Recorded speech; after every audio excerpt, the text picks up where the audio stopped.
Now at 10, parents' worst fears realized as a former educator is arrested after a disturbing discovery. A former librarian at a Middleton elementary school is caught with child porn. NBC 15's Madeline Anderson spoke to the district and parents today and joins us with more on the details of the case.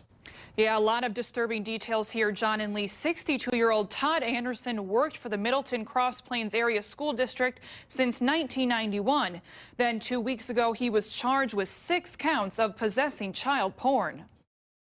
Provocative poses, nudity, and sexual intercourse with girls 12, 9, even 5 years old in pictures Middleton police say are obvious child porn. According to a criminal complaint, the former librarian for Sunset Ridge Elementary School, Todd Anderson, was being investigated for allegedly sexually assaulting his daughter when detectives found that material on his personal computer. Anderson confessed to viewing the child porn several times a week for up to 7 years, admitting he has a sexual attraction to preteen females. A timeline of events shows the district first learned about the possible child sexual assault on August 19th. On September 3rd, school started. Anderson remained employed as a librarian. But within the past month, he's retired, has been arrested, arraigned, and released on a signature bond. Finally, on October 18th, Superintendent Don Johnson met with parents to explain what had happened. It was pretty troubling, pretty shocking. Shannon calls 3 kids go to Sunset Ridge and know Anderson. My son, the oldest one, wasn't saying anything, and I'm like, and I knew his really close friends